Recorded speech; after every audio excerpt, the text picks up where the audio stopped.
자, 예. 이제는 일렉트레트인데 이런 것도 크잖아요, 그렇죠? 이런 거 큰데 그에 반해서 이제 조금밖에 하는 거 있잖아요. 아까 이제 이 전기가 필요 없이 거기다가 이제 그 전화를 이미 만들 때부터 테프론 물증을 가지고 이미 대전을 시켜놓은 거 있잖아요, 그렇죠? 이제 그걸 이야기하는 거예요. 그러니까 일렉트레트라 그래.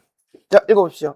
일렉트렛을 제외하고 지금까지 언급한 모든 콘덴서 마이크는 콘덴서 충전을 위해 DC 전압이 필요합니다. 앞서 설명했듯이 진동하는 다이어프램과 백플레이트 사이에 변화하는 정전 용량을 이용해 전류를 변화시키거나 RF 지금 이거 있구나. 네, 내가 다른 페이지 읽고 네, 있어서. RF 콘덴서부터 할게요. 네.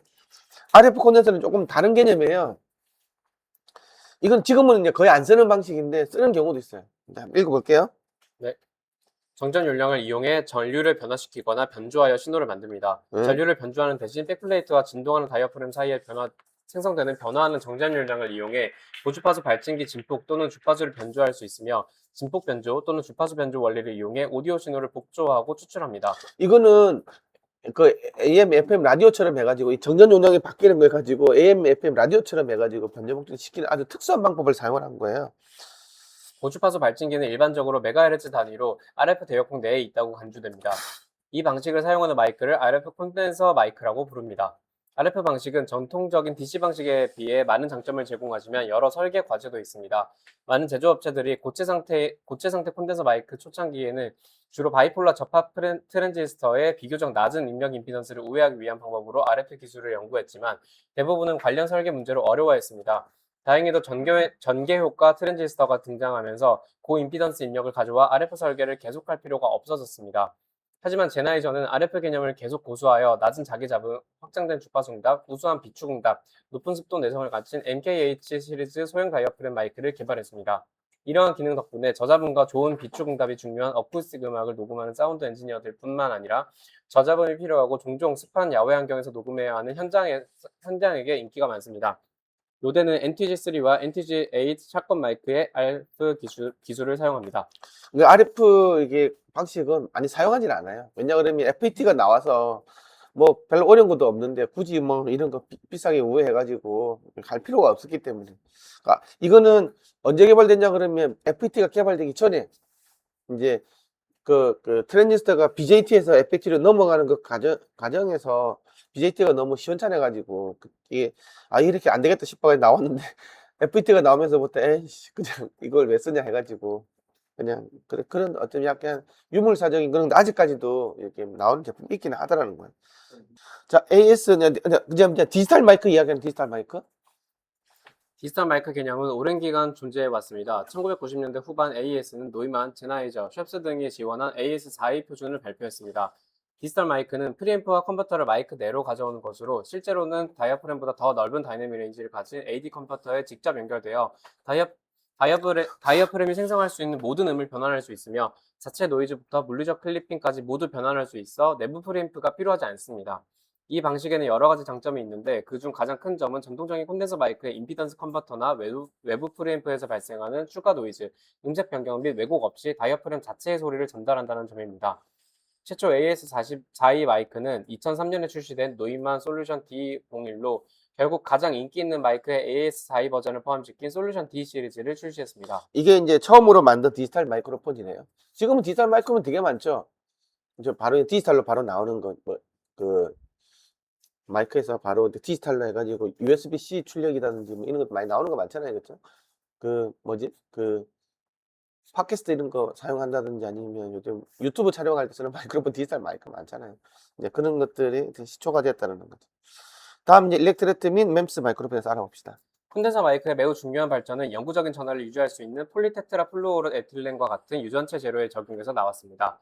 이러한 재료들은 일렉트렛이라고 부르며 장기 자석의 줄임말입니다. 물론 이는 자석은 아니지만 자석이 영구적인 자기 전하를 유지하는 것과 같은 방식으로 영구적인 전하를 유지할 수 있습니다. 콘덴서 마이크의 백플레이트에는 얇은 일렉트렛 소재가 적용되어 영구적인 충전을 제공하고 충전 전압이 필요 없게 됩니다. 이 마이크들은 일반적으로 일렉트렛 또는 백 일렉트렛 마이크로 불립니다. 임피던스 컨버터 회로에 전력을 공급하기 위해서는 전화번이 필요하지만 간단한 배터리나 플러그인 파워를 통해 공급할 수 있습니다. 거칠고 부서지기 쉽고 얇은 소리로 치부되었지만 적절한 설계와 제조 공정을 통해 훌륭한 소리를 낼 수 있습니다. DPA의 유명 콘덴서 마이크 대부분이 일렉트레지며 슈어의 베타 181 시리즈와 베타 87A 및 베타 87C 휴대용 보컬 마이크도 마찬가지입니다. 대부분의 라발리의 마이크는 일렉트레지입니다.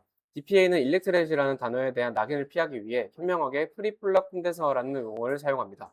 마찬가지로 외부 플러와 진정한 콘덴서라는 용어는 마이크가 일렉트릭 콘덴서를 사용하지 않는다는 것을 나타내주는데 자주 그 사용됩니다. 슈어 베타 87A 같은 게 일렉트레시 돼 있는 거예요.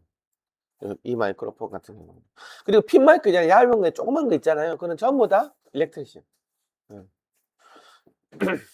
일렉트릭 마이크의 큰 장점 중 하나는 매우 작고 저렴하게 제작할 수 있으며 매우 낮은 전압으로 전력을 공급할 수 있다는 점입니다. 이 모든 요소들이 세계에서 가장 널리 사용되는 마이크 중 하나가 되는데 기여합니다. 수년간 노트북, 태블릿, 휴대폰, 카메라, 휴대용 녹음기 등 내장 마이크가 있는 모든 휴대용 기기에서 일렉트렛을 사용했습니다. 이러한 용도에서 일렉트렛은 MEMS 마이크로 대체되었으며 이는 인쇄회로 기판에 직접 표면 장착할 수 있도록 설계된 소형 패키지입니다. 일렉트릭 마이크로폰을 갖다가 이제 반도체 공정에 팍팍팍 찍어낸 거 있잖아요. 그게 맴스라는 거예요.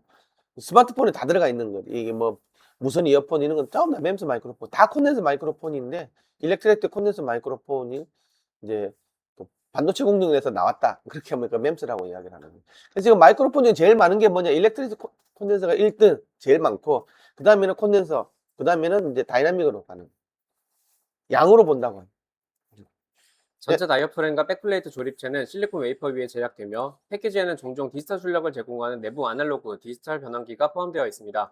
램스 마이크는 다이어프램과 백플레이트 사이에 충전 전압을 공급하는 충전 펌프를 포함합니다. 소형 크기, 표면 실장 능력, 디지털 출력 덕분에 휴대용 기기에서 빠르게 채택되고 근데 있습니다. 이 맴스 마이크로폰 안에다가 디지털로 바로 변환하는 변환까지 들어가 있어. 그럼 디지털로 바로 나와. PDM 출력을 해. 그 되게 대단한 거지. 그래서 우리가 이제 바로 이렇게 그 조그맣게 해가지고 마이크인데 바로 디지털로 돼가지고 바로 녹음할 수 있는 이런 마이크로는 전부 다 이걸로. 이만큼 이렇게 작은 거예요. 맴스 마이크로 모듈. 되게 작죠. 여기서 또 디지털로 나오는 안에까지 또 회로까지 다 들어가 있는 거예요. AD 컨버터도. 이제 그러면 콘덴서 마이크로폰은 어디에 사용을 해먹는가? 적용 문제에서 알아봅시다. 콘덴서 마이크의 다양한 옵션은 거의 모든 용도에 적합한 콘덴서 마이크를 제공합니다. 그렇다고 해서 콘덴서가 항상 최선의 선택이라는 뜻은 아니지만 보통 괜찮은 선택입니다. 대형 듀얼 다이어프램 콘덴서는 보컬 녹음의 표준 선택이며 소형 단일 다이어프램 콘덴서는 어쿠스틱 앙상블의 원거리 마이크 녹음에 흔히 사용되며 극장과 영화에서 배우의 의상이나 헤어라인에 숨겨진 작은 일렉트릿은 흔히 사용되고 더 작은 맴스는 모바일 기기에서 흔히 사용됩니다. 그러니까 거의 다 사용되는 거야. 이 콘덴서 마이크로폰은 특별히 깔 게 없어. 그러니까 어느 분야에서도 지금 내가 녹음실에서 보컬 녹음할 때도 다 쓰고 그리고 필드 녹음할 때도 다 쓰고 연극 영화할 때 조그만 것들도 다 쓰고 다 콘덴서라는 거예요. 콘덴서 마이크는 확장된 고주파수 응답, 빠른 과도 응답, 평탄한 주파수 응답이 필요한 상황에서 탁월합니다. 거의 모든 어쿠스틱 악기에 좋은 선택이며 어쿠스틱 기타, 현악기, 목관악기, 피아노 등에 흔히 사용됩니다. 드럼 녹음 시 오버헤드로 자주 사용되지만 그 용도에는 보통 리본이 더 나은 선택입니다. 마찬가지로 다이나믹이나 리본은 금관계 악기에서 클로즈 마이크를 사용할 때 그리고 빠르고 강한 어택 트랜지언트가 있는 목재 또는 금속 타악기에서 클로즈 마이킹할 때 콘덴서보다 더 좋은 결과를 내는 경우가 많습니다. 전통적인 녹음실 도구로 여겨졌던 콘덴서 마이크는 최근 몇 년간 대중음악 아티스트 사이에서 무대에 등장하기 시작했는데 이는 노이만의 KMS104와 슈어 베타 87A 또는 SM86과 같은 보컬용 휴대 콘덴서 마이크 발전 덕분입니다. 물론 드럼 어쿠스틱 기타 및 오케스트라 실내악 응용 분야, 오버헤드, 피아노, 스네어 바닥 등에서는 항상 무대에서 인기가 있었습니다. 되게 웃긴 게 아까 슈어 베타 87에 있잖아요. 이 보면 사람들이 이거 뭐 다이나믹처럼 생겼잖아. 이게 콘덴서였다는 거지. 그래서 이게 되게 재밌는 게 내가 노래방 마이크 금형에 노래방 마이크를 이렇게 무선을 다 납품한 적이 있거든. 그런데 어떤 데 보니까 마이크가 너무 이렇게 화려하게 소리가 잘 나는 거야. 알고 보니까 콘덴서였어. 근데 야 저걸 어떻게 노래방에서 감당을 하려고 했는지 모르겠는데 어쨌든 그렇게 해가지고 열어보면 이렇게 건전지가 딱 들어있는 게 있는 거예요. 그래서 이제 그런 것도 이제 있는 거지. 그래서 이게 그 무대용도 좀 이렇게 좀 튼튼하게 일렉트릭 콘덴서는 좀 더 튼튼할 거잖아요. 그죠? 왜냐하면 바깥에 전기를 공급해주는 그런 라인도 없고 하다 보니까 그런 걸로 가지고 이렇게 이제 그 무대까지도 이렇게 콘덴서가 이제 라이브 무대까지도 이제 좀 들어오게 된다는 거지. 리본 마이크가 너무 부드럽고 다이나믹 마이크가 디테일이 부족할 때는 콘덴서가 해결책을 제공합니다. 대형 다이아프램 콘덴서는 높은 감도와 낮은 자기자본 덕분에 부드러운 소리를 녹음하기에 좋은 선택입니다. 소형 다이아프램 콘덴서는 감도가 낮고 SPL 처리가 더 좋아서 큰 소리를 녹음하는 데 좋은 선택입니다. 소형 단일 다이아프램 콘덴서는 우수한 비축 응답과 고주파수 확장 덕분에 원거리 마이크에 뛰어나고, 대형 듀얼 다이아프램은 근접음 효과가 줄고 고주파수 응답이 부드럽기 때문에 근접 마이크에 적합합니다. 만능이다. 내구성 때문에 좀 문제가 있었는데 내구성 부분도 이제 일렉트레트 콘덴서를 사용해 가지고도 내구성이 좀 요하는 라이브 분야에서도 지금 좀 사용하고 있다. 점차 그 시장이 확대되고 있다. 뭐 그런 내용입니다. 이제 이렇게 해서 이제 큰 이제 1달러 하고 이제부터 감도에 대한 이제 부분인데, 아까 감도는 뭐냐고 하면 내가 그 신호를 이렇게 내가 이게 음향을 전기로 변환을 시키는 게 마이크로폰의 개념이라고 그랬잖아요. 그래서 내가 어떤 94데시벨 1파스칼의 소리를 딱 내줬을 때 얘가 몇 볼트가 뜨느냐, 그게 뭐 감도야. 알겠어요? 이제 그게 되면 이제 그러면 내가 큰 소리가 났을 때는 이게 만약에 고감도다 그러면 큰 소리를 낼 때는 출력 저람이 굉장히 커져 버릴 거잖아요. 그렇죠? 근데 우리가 지금 다이나믹 레인지가 굉장히 넓기 때문에 큰 소리를 하고 녹음해 버리면 아까 오디오 인터페이스 있는데 보면 2V 이상은 못 받는다 그랬죠. 넘어가서 버릴 수 있다고. 그러면 내가 큰 소리를 녹음할 때는 감도를 낮은 걸 선택해야 되겠죠. 그렇죠? 큰 소리가 들어올 때까지 내가 여유를 가져 있어야 될 거잖아. 그치? 예. 그래서 감도 설정은 되게 내가 중요한 거야. 내가 뭐지? 감도가 너무 낮은 거라고 하면 내가 많이 증폭시켜야 된다 그러면 노이즈까지 같이 증폭이 될 거니까. 그래서 내가 작은 소리를 녹음할 때는 고감도 마이크가 필요한 거고, 큰 소리를 녹음할 때는 저감도 마이크가 필요할 거잖아요. 그렇죠? 그렇게 내가 어떤 일정한 양의 이제 오디오 인터페이스 들어가는 그걸 이야기하는데, 그걸 갖다가 이 골디락스라고 존이라고 그래요. 골디락스 존이라고 그래가지고 여기 골디락스 존이 나와 있는데, 여기 이게 요 안에 이렇게 들어오게끔, 요 안에 들어오게끔 있잖아요. 이 골디락스 존에다 들어오게끔 큰 소리가 나는 요소는 감도가 좀 작은 걸 나오고, 작은 소리가 나오는 요소는 좀 멀리 되는 것들은 소리가 작아진다고 봐야 될 거잖아요. 6dB씩 팍팍 줄어드니까. 그런 멀리 되는 것 같은 경우는 개인이 좀 높은 걸로 해가지고, 그래서 멀리 되는 거는 한 20에서 30mV짜리를 쓰고, 가까이 있는 것들은 좀 줄어드는 거 쓰고, 이런 거 하는 거지. 가까이 되는 것들은 감도가 높으면 절대 안 되겠지. 쾅 해버리면 뭐 130 든다 그러면 여기서 뭐 5V, 7V 이렇게 떠버리면 다 깨져버리니까. 이해가요? 이제 그런 전략이 필요하다라는 거예요. 그러니까 내가 감도가 작아. 그러면 키워줘야 될 거잖아요. 키워주려면 뭐 어떻게 하겠어? 그러면 키워주면 노이즈까지 같이 커질 수밖에 없는 거라고. 그렇죠? 그래서 그 마이크로폰의 감도가 높은 녀석일수록 그 믹싱 콘솔의 프리앰프 단위 많이 안 올려도 되잖아요. 그렇죠? 그러면 그게 그만큼 유리해지는 거지. 그러면 마이크 프리앰프가 좀 허접한 걸 써도 되는 거지. 근데 내가 이게 특히 다이나믹 마이크 된 것처럼 이게 1mm 뭐 1.8mm 뭐 엄청 낮는 거 있잖아요. 그거는 이제는 모든 이제 그 노이즈 성능은 마이크 프리앰프 단위 다 가져가야 된다고. 지금 분담을 다 해야 된다. 이제 그러면 좋은 마이크 프리앰프를 써야 되겠죠. 옛날에 맥키 뭐 어쩌고저쩌고 뭐 이런 것들이 있어야 된다. 이제 그런 것들이 필요하다. 이해가요? 감도는 그런 이야기들이에요. 그래서 이게 무슨 내용이냐고 하면, 감도가 이제 어쨌든 그런 거다. 예, 아까 골디락스 존이 있잖아요. 골디락스를 할 때 게인이라는 게 항상 이렇게 마이크 프리앰프 게인이라는 게 있는데, 게인을 키우면 신호만 커지는 게 아니고 노이즈도 같이 커진다는 걸 반드시 머릿속에 넣어놔야 돼. 신호만 커지고 노이즈는 줄이는 이런 건 없어. 그러니까 같이 커지는 거야. 그걸 갖다가 이제 이해해야 되고, 그러니까 개인의 문제점은 신호를 키울 때도 항상 노이즈도 같이 키운다는 것들을 알고 있어야 된다는 거죠. 그래서 그 마이크 프리앰프 노이즈는 주로 그 패시브 마이크 있잖아요. 그렇죠? 이 사용할 때 크게 문제가 된다고. 이 다이나믹 계열. 그러니까 콘덴서 마이크로폰은 기본적으로는 뭐 20mm 뭐 이도 이상을 가잖아요. 20mV 이상을 가기 때문에 상관이 없는데, 아까 10분의 1밖에 안 되죠. 그럼 20dB 증폭이 되는 거로. 아까 2mm하고 20mV 10배 차이 나는 거잖아요. 그렇죠? 전압이 10배 차이 나면 데시벨은 20dB 차이 나는 거로. 20dB 여러분 페이드 붙여놓으면 엄청 큰 장이잖아. 그렇지? 그만큼이 이제 그게 차이가 나는 거.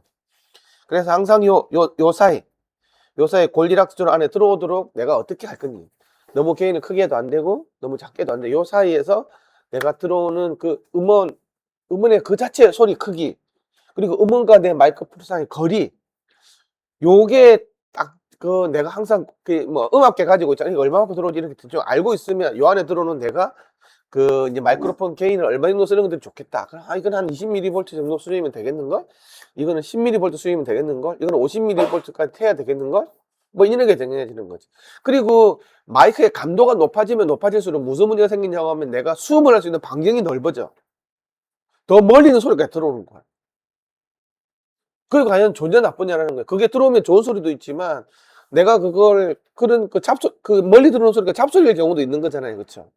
내가 공간감을 잘 표현해 줄 수 있는 실력이다 그러면 공감을 하기 위해서는 수음 반경이 넓을수록 좋은 거지만 나는 집중해가지고 근접해가지고 나는 그 소리만 지금 내가 하고 싶은 트럼펫 요 소리인다 그러면 넓게 들어오면 이게 다 스필이 될 거잖아. 스필이 없어져야 되는 거잖아. 그러면 감도가 높은 걸 쓸 수가 없겠죠. 뭐 그런 것들이 이 감도에서는 되게 중요한 요점이라는 거예요. 그래서 마이크 신호 레벨은 게인을 너무 많이 올리게 만들지 않은 만큼 충분히 높아야 하고 외국어 위험을 피할 수 있는 만큼 또 낮아야 된다고. 그러면 골디락스 조항에 딱 들어오면 되겠지.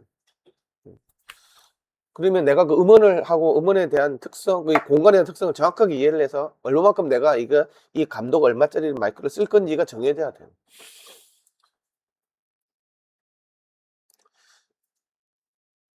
그래서 이건 아까 이게 클로즈드 마이킹 해줄 때, 뭐 디스턴스 마이킹 해줄 때 이게 음원 레벨이라는 거예요. 음원. 이거 킥 드럼 같은 경우에는 그냥 뭐 클로즈 마이킹 할 때는 140까지도 올라가죠. 3cm 앞에 엄청 커지지. 쿵! 이만큼 올라온다. 140데시벨. 더 커지는 경우도 있죠. 스네어 드럼 같은 경우 이렇게도 커지는 경우가 있다. 탁 칠 때. 그러니까 그런 거에 반해서 뭐 이렇게 뭐 이런 것들은 굉장히 낮잖아요. 그렇죠? 스네어 드럼도 좀 멀리 1m에서 저는 118밖에 안 나오잖아요. 그렇죠? 근데 스네어 드럼을 바로 3cm 앞에다가 뒀어. 그러면 140 얼마까지 올라가죠. 그러면 이거 감도가 굉장히 낮아야 되는 마이크로폰 써야 된다. 바이올린 플루트 같은 경우에는 3cm 앞에 두면 130 얼마까지 올라가죠. 플루트 세게 팍 물 때잖아. 그렇죠? 뭐 이런 거 이제 올라갈 수도 있고 멀리 떨어지면 이렇게 줄어들고 뭐 이런 것들이 있어요. 그래서 적어도 이제 이게 요렇게 된다라는 거 알고. 근데 여러분들은 뭐 실내악 이런 것 좀 드럼 마이킹을 많이 하겠구나. 그러면 어쨌든 뭐 이런 것들 킥 드럼이라든지 스네어 드럼, 킥 드럼 이런 것 쪽은 생각해 봐야 돼요. 피아노도 굉장히 포르티시모로 막 연주로 막 이런 거 가까이 대면 나면 140까지 나오는 거지. 미친 듯이 막 치면. 테너 색소폰도 크게 나온다 그렇죠? 그래서 감도 이야기가 있었고, 감도 및 마이크 선택. 이건 읽어보자. 감도 및 마이크 선택. 이건 5.5. 아예 안 할 줄 알았지. 아예 안 하지는 않는다고. 네. 제가 내가 읽을게. 제가 읽겠습니다. 네가 읽어. 목 아픈다. 감도는 마이크를 선택할 때 어떤 영향을 미칠까요? 음원에 맞춰 마이크를 매칭하는 전통적인 방식에 따르면 작은 소리에는 감도가 높은 마이크를 쓰고 큰 소리에는 감도가 낮은 마이크를 쓰는 것이 상식적입니다. 작은 소리에 감도가 높은 마이크를 사용하면 프리앰프에서 게인을 많이 올릴 필요가 없어 노이즈가 줄어듭니다. 반대로 큰 소리에 감도가 낮은 마이크를 사용하면 프리앰프나 뒷단 장비에 과부하가 걸려 발생하는 왜곡을 최소화할 수 있습니다. 몇 가지 예를 살펴보겠습니다. 이게 알겠죠? 이제 이 말은 내가 계속 이야기를 했어요. 큰 소리, 작은 소리는 감도가 높은 걸 쓰고 큰 소리일 때는 감도는 이 당상식일 거잖아. 큰 소리 대신 감도가 높은 거 쓰면 완전히 다 찌그러져 가지고 뭐 그 전기 안에 들어오는 게 그 마이크 뭐 오디오 인터페이스 있는 것들이 뭐 수백 볼트까지 이렇게 허용되도록 그렇게 되지 않다고. 보통 1, 2볼트 그 다 수준이기 때문에. 그래서 다 오버로드가 떠버린다고. 디지털은 오버로드가 딱 떠버리면 무조건 완전히 말도 안 되는 소리로 가거든요. 아날로그는 세츄레이션이 되지만 디지털은 아예 이상하게 녹음이 돼버려. 절대 어느 이상 크게 올라가면 안 되게 돼서. 그래서 뭐 컴프레서가 걸리고 막 그런데 어쨌든 이제 그렇게 돼 있는 거예요. 네, 읽어보세요. 노이만의 대형 듀얼 진동판 콘덴서 마이크인 U87은 단일 지향성 모드에서 28mV/pascal의 감도를 가집니다.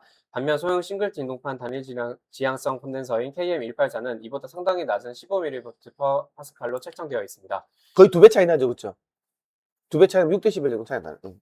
오디오 테크니카 AT5040은 무려 56.2mV/pascal이라는 엄청난 수치로 두 마이크를 압도합니다.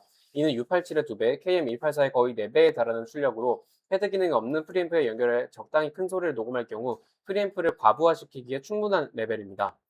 반대쪽 극단에는 DPA의 초소형 마이크인 4062가 있으며 감도는 1mV/Pascal로 매우 낮습니다. 이런 거, 이런 거, 이런 거. 이게 4090인데 이런 거는 이제 감도가 굉장히 낮은 거야. 이거밖에 안 되니까. 이거 얼마나 뭐 크게 들어오겠어, 지가. 응. 응. 어떤 마이크 기준으로 보아도 매우 낮은 수치이지만 아주 큰 소리를 녹음하기 위해 설계된 이 마이크의 목적에는 잘 부합합니다. 그러니까 아까 이런 거 1mm 이런 거 왜 쓰냐 그래. 아까 킥 들으면 140dB 나온다며. 거기는 감도 크면 안 되겠죠. 그쵸? 이런 상황에서는 프리앰프나 후속 장비의 과부하를 막기 위해 낮은 감도가 오히려 장점이 됩니다. 특히 4062와 같은 초소형 마이크는 쉽게 과부하가 걸릴 수 있는 휴대용 배터리 구동 무선 송신기와 자주 사용되기 때문에 더욱 중요합니다. 이 엄청나게 차이나는 수치들을 직관적으로 비교해 보겠습니다. 만약 AT5040, AT5047, U87, KM184, 4061을 모두 동일 음원으로부터 같은 거리에 둔다면 AT5040의 출력 레벨에 맞추기 위해 AT5047은 3.96dB, U87은 6.02dB, KM184는 11.44dB, 44dB, 그리고 4062는 무려 34.99dB의 게인이 더 필요하게 됩니다. 그러니까 이렇게 개인이 무려 34.99니까 그 35dB 키운다는 말은 나중에 노이즈도 35dB 같이 커진다는 얘기가 되겠죠. 네. 네. 이거 만약 쉽게. 스네어 드럼 림 가장자리에 마이크를 바짝 대고 녹음하는 상황이라면 AT5040의 높은 출력 레벨은 프리앰프 게인을 최소로 낮추어도 신호를 찌그러뜨려 사용할 수 없는 소리를 만들 것입니다. 반면 4062는 이 작업의 업계 표준이자 좋은 기준점인 슈어 SM57과 동일한 위치에 놓았을 때 SM57보다 겨우 4.08dB 게인만 더 필요할 뿐입니다.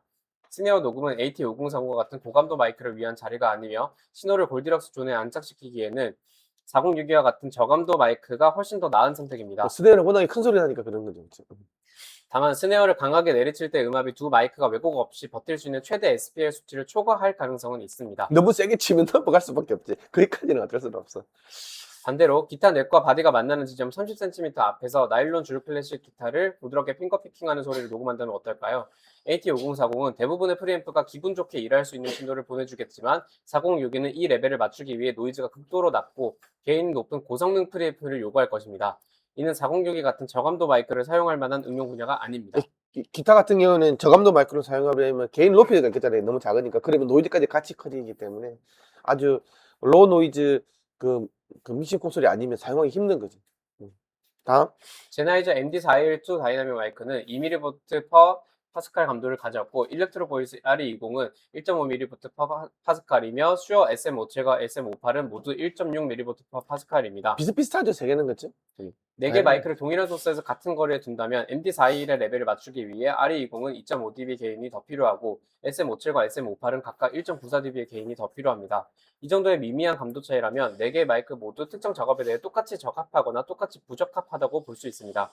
감도 관점에서 보면 4개 마이크 모두 스네어 드럼을 가깝게 녹음하는 데는 아주 적합하겠지만 30cm 거리에서 부드럽게 연주하는 나일론 기타 녹음에는 전부 부적합합니다. 이때는 뭐가 더 좋겠어요? 콘덴서 마이크로폰 써야지. 그치. 감도가 이게 1이나 2mm짜리가 아니고 한 20mm짜리 그쵸? 콘덴서 마이크로폰 쓰면 된다. 로이어 R121 패시브 리본 마이크는 4.4mV/파스칼 감도를 가진 반면 액티브 버전인 R122는 16mV/파스칼을 제공합니다. 이는 출력이 11.21dB 증가한 것으로 프리앰프에서 게인을 11.21dB 덜 올려도 R122의 신호 레벨을 R211과 똑같이 맞출 수 있음을 의미합니다. 이와 유사하게 RCA의 클래식 44BX를 복각한 AEA의 R44C 패시브 리본 마이크는 2.25mV/파스칼 감도를 가졌지만 액티브 버전인 A440은 30mV/파스칼 더 높은 감도를 제공하여 동일한 거리에 동일한 신호에 대해 게인을 22.5dB이나 아낄 수 있게 해줍니다. 덧붙여 R211의 레벨에 맞추려면 R44C는 5.83dB 게인이 더 필요하고 A440의 레벨에 맞추려면 R122는 5.44dB 게인이 더 필요합니다. 따라서 30cm 거리에서 나일론 기타의 핑거피킹을 포착할 때는 감도가 높은 R122나 A440이 R121이나 R44C보다 훨씬 더 나은 선택입니다. 헤비메탈을 위해 디스토션 파워 코드를 뿜어내는 마샬 앰프의 스택에 굉음을 담을 때는 정반대 기준이 적용될 것입니다. 감도 측면만 본다면 이 리본 마이크들 모두 스네어 드럼을 가깝게 녹음하기에 좋은 선택지가 될 수 있지만 재즈 드러머가 브러쉬 연주 사이에 기습적으로 날리는 강력한 림샷 같은 강한 트랜지언트는 마이크 각각의 최대 SPL 수치를 초과하여 소리를 왜곡시킬 위험이 있습니다. 그러니까 이런 것들 좀 생각을 많이 해보고 해야 돼요. 예. 근데 아까 리본 마이크로폰을 가까이서 이렇게 쓰는 이유가 리본 마이크는 고역이 녹음 안 된다 그랬잖아요.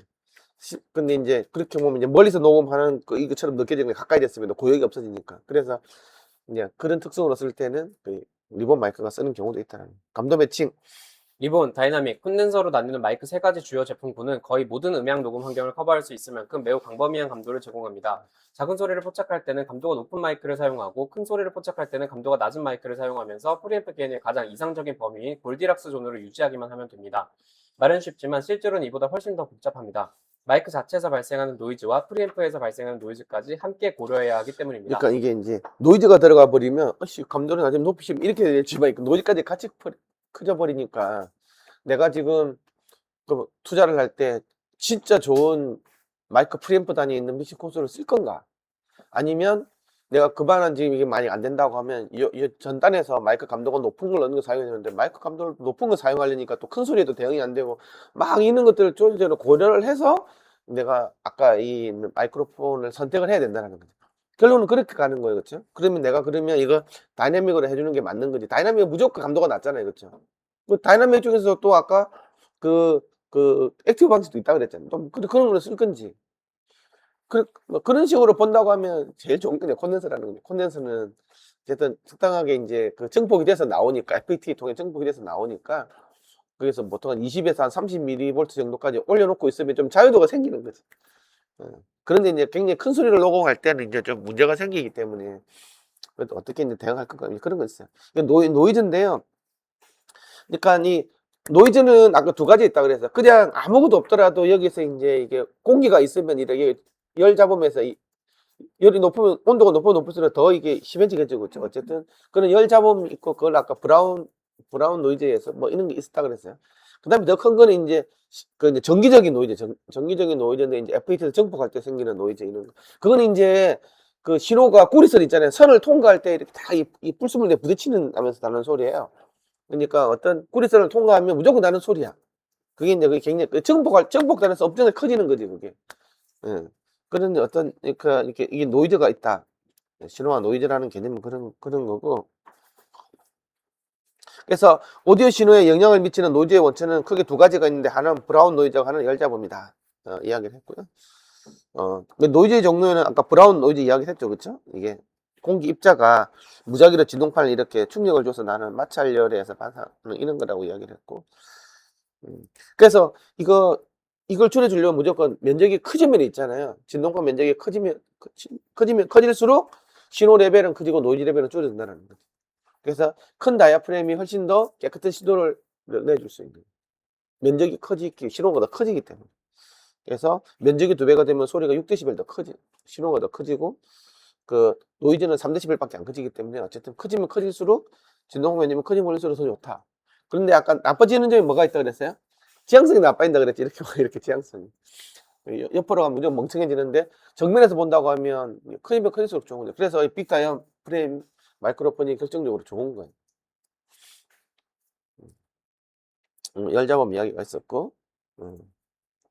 그래서 아까 알리20은 대표적으로 뭐라 그랬어요? 일렉트로 보이스 알리20이 뭐 때문에 유명하다 그랬지? 가변적, 베리어블티 이용해가지고, 그렇죠? 이렇게 고적으로 들어가는 것, 중적 들어가는 것, 저역 들어가는 이런 것들이. 그래서 어떤 효과가 없어진다 그랬지? 근접음 효과가 없어진다. 지향성에도 불구하고 근접음 효과가 없는 걸 이런 것이었다. 우리는 지향성이 중요하잖아요. 그렇죠? 특정 방에 들어오는 게 중요한 거고. 그 만약에 여러분들이 근데 무지향성 마이크로폰을 스튜디오에서 있잖아요. 팟캐스트 방송하는데 사람들 막 있고, 예를 들면 아침에 뭐 뉴스공장 이런 거 막 들어오고 하는데 거기다가 무지향성 마이크 놔뒀다고 생각해봐. 그러면 뭐 공족에 돌아가는 소리부터 해가지고 뭐 옆에 온갖 잡소리까지 발소리 쿵쿵 소리 다 들어올걸? 그런 거 쓰면 쓸 수가 없지. 그래서 이제 그 앞에 딱 지향성 해가지고 그 앞에 앉는 사람들한테 해야 되는데 그럼 이거 왔다 갔다 하면 저 위에 커졌다가 낮아졌다가 이렇게 될 거잖아요. 그렇죠? 또 어떤 사람 마이크 가까이 대고 내면 뭐 크게 하려고 이렇게 하면 이제 뭐 엉망이 되겠지. 이제 뭐 그냥 난장판이 될 거 아니야. 그런데도 우리는 지금 불가하고 아주 깨끗하게 들리잖아요. 그렇죠? 그게 이제 이런 것들이 이제 고려가 되어 있기 때문에. 근데 팟캐스트 이런 그 대담하고 이런 거 할 때는 이제 이런 것들 이제 잘 생각해 보고. 그, 이렇게 훈련되어 있는 사람 같은 경우는 제가 딱 조절하죠. 그럼 뭐냐, 이렇게 가수들도 그 녹음 진짜 잘하는 가수들은 다 거리를 잘 일정하게 유지하면서 이렇게 하죠. 아니면 김연아처럼 막 이야 야 이렇게 하는 사람도 있지만 다 유지하면서 이렇게 음량이 거의 일정하게 들어온다. 별로 내가 컴프레서 이런 거 안 만지더라도 음량이 일정한 사람들이 있어요. 음. 피아노 연주할 때도 그런 사람이 있나 이거. 그게 다 이렇게 막 이게 뭐라 그래야 되나? 포르티시모에서 피아니시모까지 많이 이렇게 하는 게 잘하는 사람인가? 일정하게 유지하는 사람이 잘하는 건가? 어? 크는 게 잘하는 거야? 예, 그거는 큰 게 잘하는 거야.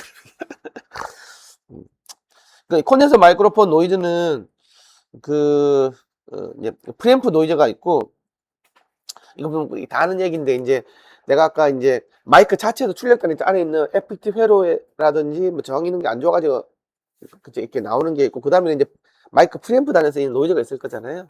예.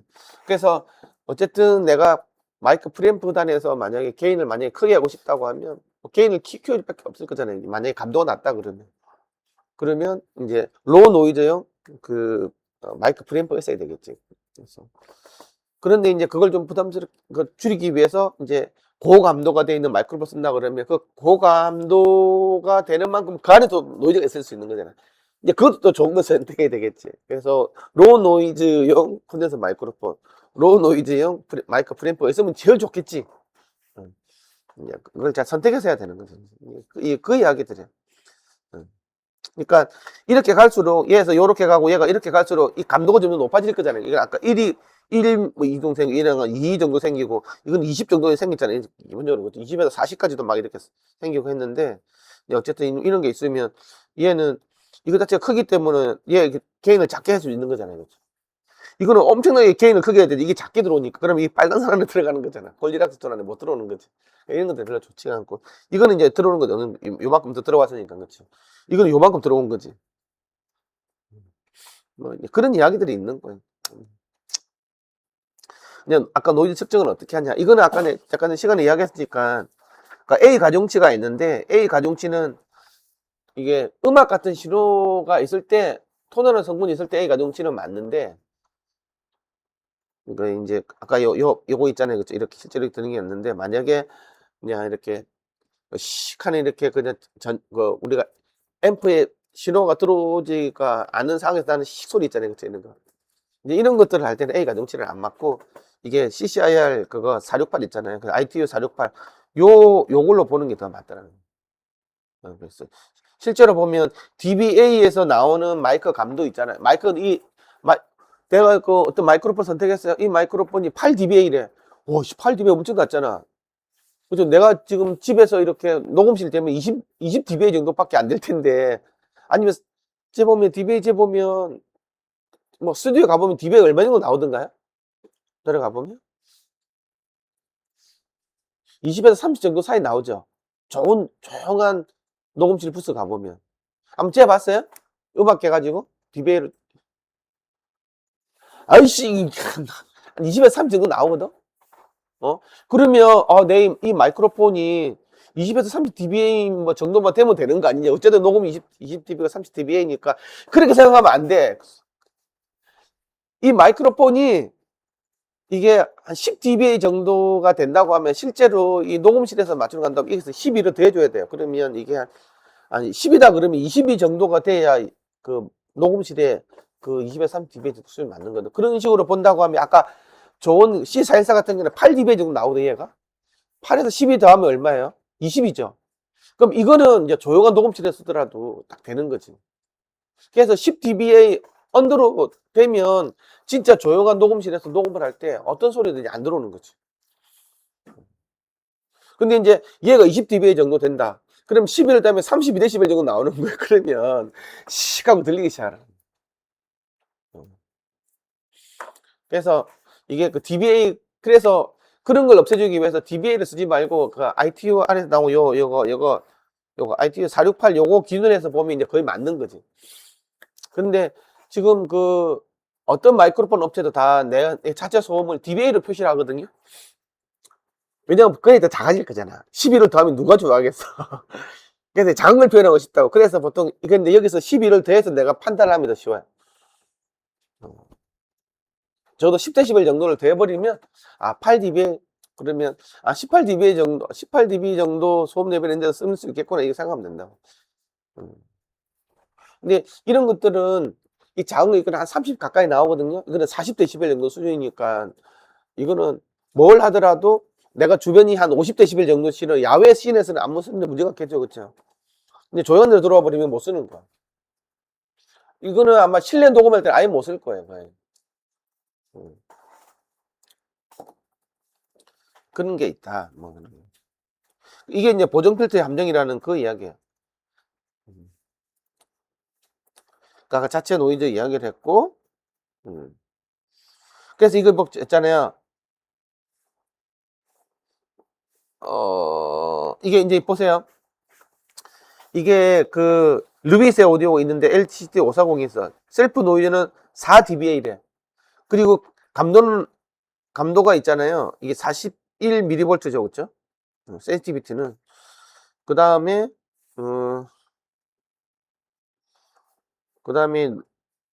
로데가 있고, 이거는 5dBA 정도 셀프 노이즈는 이렇게 낮은데, 이게 25mV/파스칼이 되고, 야, 이거는 DPA는 70mV, 이 뭐지? 이게 이렇게까지 낮게 나오나? 이거는 아마 대형 다이아프램, 이거는 라지 다이아프램일 거고요. 이제 스몰 다이아프램으로 가면 이제 셀프 노이즈가 갑자기 이렇게 많이 커지죠. 이런 식으로. 그쵸? 얘는 아까 이렇게 낮았는데 5, 7 막 이렇게 돼 있었는데 실제로는 이렇게 낮지가 않다 그래서 12 정도 돼야 된다 그랬어요. 그렇죠? 근데 여기서 같은 경우는 20이니까 이거는 30 얼마 실험 들리는 거 이렇게 들리는 거예요. 이거는 이제 소형 다이아프램 작은 거 작은 거 요런 거 이런 거 가면 이제 지금 이렇게 나오는 거죠. 좀 크죠? 어. 그 이야기들을 하고 있는 거예요. 내가 시간이 좀 많으면 다 해주고 싶은데 뭐 어쩔 수가 없어. 그리고 이제 얘 같은 경우는 굉장히 이제 작은 거예요. 작은 거니까 이렇게 이제 크죠. 23dB 이렇게 크게 나온다는 거. 요런 거 이런 거 조그만 거 이런 거 이런 거 쓸 때는 굉장히 큰 게 이렇게 나온다. 그러니까 임피던스 아까 이야기를 했는데 아까 임피던스도 실제로는 여기 이게 300옴 이렇게 이야기하지만 실제로는 이렇게 크게 나올 수도 있다는 거. 그래서 입력 임피던스를 이거 5배 정도 하려고 하면 이거는 이제 600이니까 그냥 550이니까 600이라고 볼게요. 6530 3000옴이 돼야 된다는 거. 요걸 기준으로 한다고 하면 300옴이니까 355 1500옴 하면 되는데 근데 사실은 요것만 이야기해주고 요걸 이야기 안 해주는 고주파수하면 더 심하죠 여기는. 그렇죠? 그래서 입력 임피던스를 충분히 큰 미션 콘솔을 사용하면 되는데 그게 비싼 거지. 저는 계측기기 있잖아요. 내가 들은 그 AP 오디오 프리시전 같은 저런 장비 같은 경우에는 임피던스가 얼마나 되냐고 하면 100K니까 10만 정도 되는 거죠. 비싸지.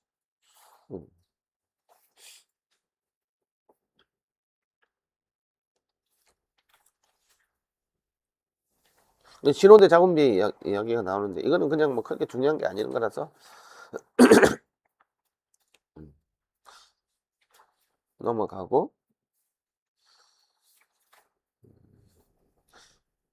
이거 이제 마이크 프리단에서는 마이크 인풋 단에서 있잖아요. 이렇게 노이즈가 한번 들어오고 이제 게인 할 때 게인 양만큼 이제 또 이 게인이 6대 뭐 내가 증폭 양만큼 노이즈도 같이 커질 거잖아요. 그죠? 그러니까 요거도 낮고 이것도 증폭도 적절하게 해줘야 이제 우리가 원하는 어떤 그 아까 골디락존에 들어갈 수 있다 뭐 이런 이야기들이에요. 이거 사실 다 읽어보면 좋은데 지금 뭐 읽어볼 수 있는 시간이 없어서 너무 힘들어서 이제 좀 이제 우리 심화해야 될 시간이 다가오고 있잖아요. 그래서 별로 중요하지 않은 것들은 넘어갈게요. 우리가 이제 중요한 거는 사실 여기 내가 이야기한 주법은 이게 그 주파수 특성에 대한 이야기들을 해요.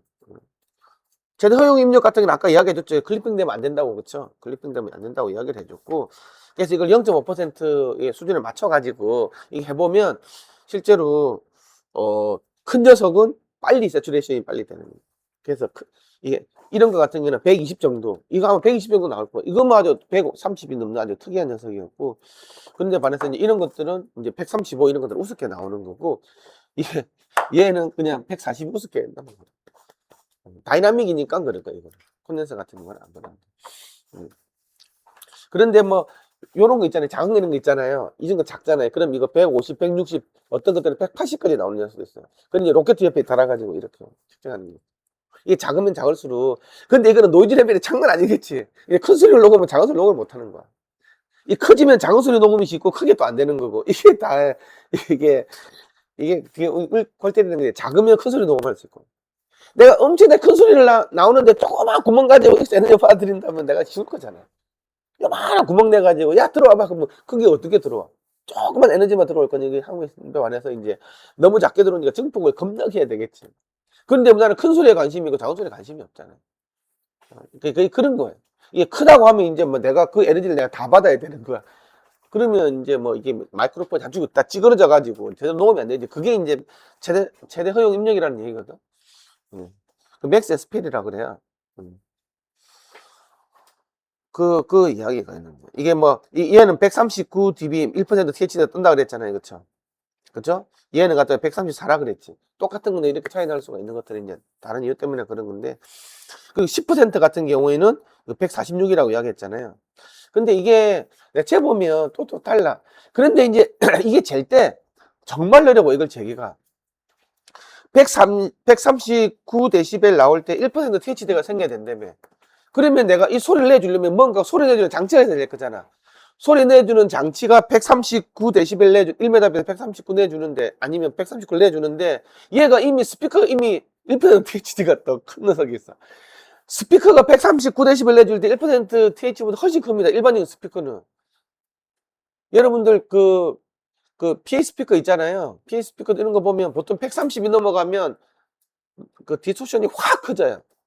그게 이제 왜 그러냐 그러면 소리에 비선형 있는 성질 때문에 그러는 거거든. 이제 소리가 너무 커지면 사인파가 그대로 전파 안 되고 이렇게 고압은 더 빨리 가고 저압은 늦게 가는 해가지고 이게 톱니파로 바뀌어버려요. 톱니파로 바뀐다는 말은 왜곡이 확 되는 생이거든. 내가 그래 음향 대포라는 거 옛날에 만든 적이 있는데, 이 음향 대포는 그 1m 앞에서 150dB이 나오는 거예요. 근데 이게 재밌는 게, 나는 음향 대포 소리를 많이 들어봐가지고 나는 150dB 들을 수 있어. 내가 들어야 될 거잖아. 어떻게 바뀌는지. 그래서 틀어봐. 그러면 이제 나는 아니까 얼마나 따가운지. 귀에 힘을 딱 주고 들어야 돼. 그냥 인스타에 확 틀어버리면 있잖아요. 이게 사람 헷가닥해요. 뭐 막 토하고 막 난리도 아니에요. 그래서 음향 대포가 막 되게 골 때리는 건데, 임산부나 이런 거 또 도심 내에서 사용하면 이 건물이 반사가 돼가지고 있잖아요. 막 소리가 갇혀가지고, 특히 그 안에 있는 사람은 터널 효과가 더 크게 들리는 경우도 있거든. 그래서 시위 때 절대 사용하면 안 되는 거예요. 사실 이게. 뭐 집회를 뭐 이렇게 논바닥에 사는 사람이 있어요. 다 도심 내에서 하지. 그럼 건물에 드는 사람 어떻게 하려고? 그런데 집회를 하는 사람이 내가 튼다 그러면 이거 마음의 대비가 돼가지고 있잖아. 근데 지나가는 사람이 갑자기 화백 해버리면 내가 본 바에 많은 사람들이 그 다음에 병원에 실려가야 돼요. 이거 한번 뇌를 이렇게 출렁이게 하는 거거든. 예. 그래서 사실 굉장히 위험한데, 어찌됐든 간에 내가 그래 사인파를 가지고 있잖아요. 이렇게 120, 130대 갈 때는 이렇게 보통 3km 이렇게 대역에 내 공유 파선이 비싸기 때문에 틀어주는데 이렇게 하는 거 있잖아요. 근데 130이 넘어가는 순간 꽝으로 바뀌어. 꽝으로. 그게 이제 사인파가 톱니파로 확 바뀌어버리거든. 그래서 PA 시스템을 어느 특정한 하나의 스피커에서 130 이상을 내줄 수가 없어. 왜냐면 다 찌그러져 버리기 때문에. 그래서 이게 라인 레이처럼 길게 설 수밖에 없는 게, 한계가 130dB 안 넘어가게끔 하는 그 상태 이내에서 증폭을 하는 개념이 맞지, 큰 거 하나 달아서 확 내버리지 뭐 이렇게 여러 개 달아서 이 짓을 하냐. 분산을 시키면 여러 목적도 있지만, 또 그 다른 목적에서는 한계 소리가 너무 큰 소리를 130dB 이상이 넘어가는 소리를 내주면 이게 소리 자체가 찌그러져 버려. 공기가 그래요. 그게 공기의 비선형이라고. 이해가 갑니까? 그럼 이해는 안 가겠지. 그래서 이해를 해야 돼. 그거 들어보면 아는데. 그래서 이게 무슨 말이냐면, 마이크로폰을 내가 130, 140대 뭐 소리는 크게 내주면 130 나오는 녀석이 있을 거잖아요. 그렇죠? 쾅쾅 치주면 아까 로켓 발사하면 뭐 200dB까지 나올 수도 있으니까, 가까이 들으면. 근데 뭐 그걸 내가 뭐 내주는 녀석이 있으니까, 녹음을 만약에 하고 쉽다고 하는데 그런 걸 소리를 내주는 스피커를 만드는 게 정말 어렵다는 거예요. 뭐 폭발해가지고 만들어질 수도 있지만 그걸 내가 어떤 뭐 벼랑길까지 떨어가 내주는 것들은 진짜 어렵다는 거예요. 그래서 근데 지금 이게 내가 130, 140, 뭐 150일 뭐 측정을 했을 때 마이크로폰은 내가 측정을 하려면 최대 측정을 하려면 스피커 내줘야 됐거든. 근데 그 내주는 스피커가 없어 지금. 왜냐 이게 130 넘어가 버리면 갑자기 스피커 자체가 10dB, 10%, 20% 퇴질이 확 생겨버리거든. 톱니바로 바뀌어버리니까. 그럼 이거 도대체 어떻게 측정을 하냐는 거야. 마이크로폰의 최대 허용 입력을 어떻게 측정을 하죠? 어? 어? 이중톤을 쓰는 거. 너 그거 어떻게 알아? 해봤어? 아, 그렇구나. 잘하네. 배움의 힘이 되는 큰 거야. 그래서 이중톤을 쓰는 거야. 그러니까 이중톤을 쓰면 한 개를 잴 때는 막 이렇게 하모닉스가 있고 또 이거 자체로도 하모닉스가 있는데 두 개 컨비네이션 된 어떤 그 차이톤 있잖아요. 예를 들면 20kH하고 21kH하고 두 개를 틀어지면 1kH짜리 차이톤이 생기잖아요. 그거 에너지 대비 원래 각각에 내주던 에너지의 그 차이가 보면 이게 그게 몇 퍼센트냐 그걸 보는 거거든요. 그걸 봐가지고 지금 찾는 거야. 스피커 하나 자체가 절대 깨끗한 소리를 내줄 수가 없어. 그래서 저기 요 안에 보면 이게 혼 스피커가 두 개가 이렇게 딱 내가지고 있고 이 책장이 이렇게 돼 있거든. 좀 이따 보여줄게요. 이제 그렇게 해서 재면 그 최대 음압이 보이는 거야. 그렇게 해서 재라고 돼 있어. 어쨌든 뭐 그래서 너무 큰 소리가 들어올 때는 마이크로폰이 이렇게 어쨌든 그렇게 이제 패드를 좀 줄여가지고 있잖아요. 좀 이렇게 뭐 20dB 줄이든 10dB 줄이든 이런 것들이 또 사용되는 경우도 있고, 내부 패드가 이렇게 사용되는 경우도 있다는 거죠.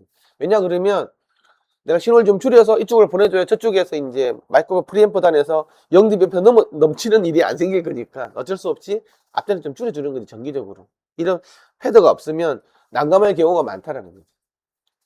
패드가 있으면 똑같은 마이크로폰 하나라도 내가 감도를 10배 뭐 20배씩 줄일 수 있으면 좋은데 만약에 이 패드가 없다 그러면 마이크로폰을 바꿔야 되는 거잖아요. 이렇게 빅 다이아프램, 스몰 다이아프램 바꿔서 해야 되는데 이게 되게 귀찮으니까 내부 패드를 달아서 정기적으로 좀 줄이고 하는 있는 작업을 한 거예요. 그리고 이렇게 팬텀 전원처럼 48V를 이렇게 쓰는 경우도 있지만 외부 전원을 가는 경우도 있어요. 뭐 100V, 200V 해가지고 외부 전원을 가는 있다고. 그런 마이크로폰 써본 적 있어요?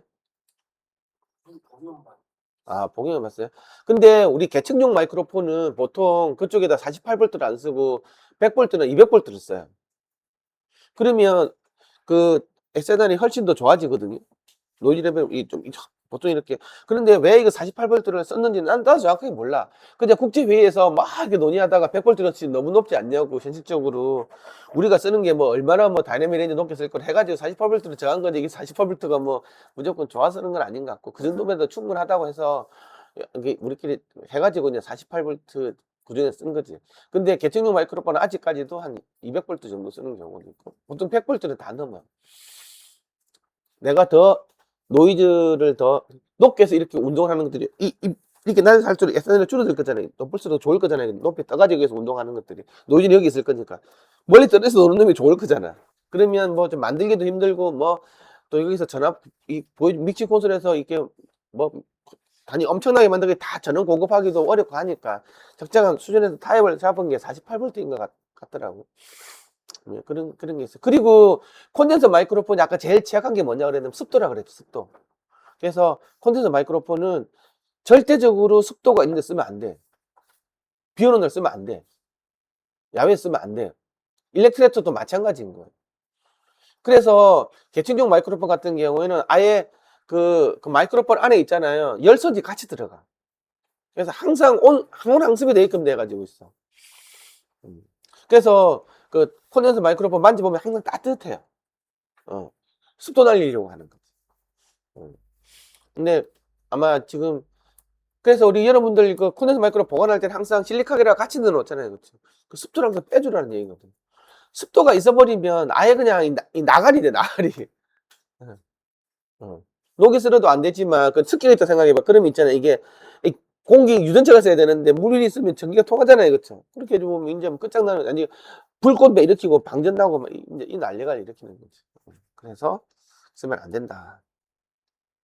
그래서 더 높은 전압은 되게 더 높은 최대 SPL을 가능하게 하고 있지만 이게 뭐 우리가 뭐 이걸 가지고 160, 뭐 150, 160까지 할 이유가 없기 때문에 이렇게 안 쓰는 거예요. 그 이야기가 있고요. 그 다음에 이렇게 작은 녀석 같은 경우에는 아까 이야기했지만 감도가 굉장히 이렇게 낮기 때문에 큰 축풍률이 필요한 거고, 큰 축풍률이 필요하면 로우 노이즈용 마이크 프리단이 있어야 된다. 그거 이야기고. 그래서 마이크로폰 선택, 이것만 읽어봅시다. 8.8. 매우 큰 소리를 포착할 때는 음색적으로 가장 만족스러운 결과를 내는 마이크와 프리앰프의 조합보다는 클리핑의 위험을 최소화하는 조합으로 초점을 옮겨야 합니다. 그러니까 큰 소리는 뭐 좋고 나빠 이게 다 개소리인 거고 이게 포화가 되냐 안 되냐 이게 중요한 거야. 큰 소리 녹음할 때는 아무리 아름다운 소리도 다 찌그러지면 그게 아름답게 들리겠어요? 그래서 큰 소리를 할 때는 클리핑이 안 된다는 한도 내에서 네가 아름다운 걸 찾아야지 그렇게 하면 안 된다네. 클리핑 등 오디오 파일을 복구해주는 앱이나 플러그인이 있기는 하지만 노이즈를 제거하는 것과 마찬가지로 작업의 단계를 늘릴 뿐만 아니라 결과가 항상 완벽한 것도 아닙니다. 가벼운 클리핑은 노이즈 제거보다 복구하기 쉽고 빠르지만 가장 좋은 해결책은 언제나 예방입니다. 클리핑이 음악을 망치지 않으려면 애초에 만들지 마십시오. 높은 SPL을 가진 사운드를 포착할 때는 최대 SPL이 높고 감도가 낮은 마이크를 선택하십시오.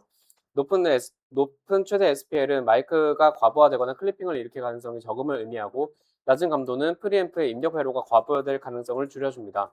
이상적으로는 프리앰프 역시 개인 컨트롤의 여유를 두면서도 높은 입력 레벨을 수용할 수 있는 제품이어야 하며 이는 입력단에 마이너스 20dB 패드 스위치가 장착되어 있음을 의미할 것입니다. 이러한 상황은 음원의 높은 SPL을 마이크가 건드릴 수 있다면 확실히 스몰 다이어프램 콘덴서, 패시브 다이나믹 혹은 패시브 리본 마이크를 위한 응용 분야입니다. 이때 마이크 낮은 감도는 문제가 되지 않습니다. 큰 소리 소스가 마이크에서 프리앰프로 들어가는 건강한 레벨의 신호를 만들어내기에 충분한 SPL을 생성하므로 그 과정에서 노이즈를 최소화할 수 있기 때문입니다. 자, 그 다음에 주파수 응답인데 이 주파수 응답은 이제 사실 뭐 어찌 보면 주파수 응답이 제일 중요할 개념인 거잖아요. 그렇죠? 어떻게 측정을 하냐고 하면 이 스피커가 이제 플랫해 평탄하게 내주는 데서 이게 무형실에서 있잖아요. 반삼이 하나도 없는 그 공간에서 이제 이렇게만 날라온다는 요 가정할 수 있잖아요. 이 마이크로폰을 놓는 거예요. 그러면 얘가 평탄하게 이 전 주파수가 평탄하게 나오니까 만약 이 마이크로폰도 이렇게 평탄하게 나와주면 되겠죠. 그렇죠? 그러면 이렇게 되는 거예요. 근데 실제로 평탄한 스피커가 없잖아. 그래서 스피커를 갖다가 평탄하게 만들어주기 위해서 기존 마이크로폰 가지고 또 스피커를 평탄하게 일단 만들어 모양실에 넣고 이제 이 장치가 요 안에 다 돼 있는 거예요. 저 위치에서 이 마이크로폰 위치 이 두 개의 위치에서 내가 평탄한 기존 마이크로폰이 있거든요. 그렇게 해가지고 스피커를 일단 교정을 다 시켜놨어요. 평탄하게 나오도록. 자, 이렇게 해가지고 그 다음에 측정하면 이 마이크의 주파 특성이 나오겠죠. 그렇죠? 이게 이제 우리가 말하는 정축 딱 정면에서의 주파수 응답이라고. 정축 주파수 응답이라고 그래요. 이렇게 이제 이게 보는 거라고. 근데 아까 이제 이게 고려해야 될 게 뭐가 있다 그랬지? 이제 근접음 효과라는 게 있는 거야. 이제 가까이 가서 어떻게 되는 건데 가까이 가서 왔다 갔다 해야 되는 거야. 그렇게 해서 이제 기본적으로 보는 거야.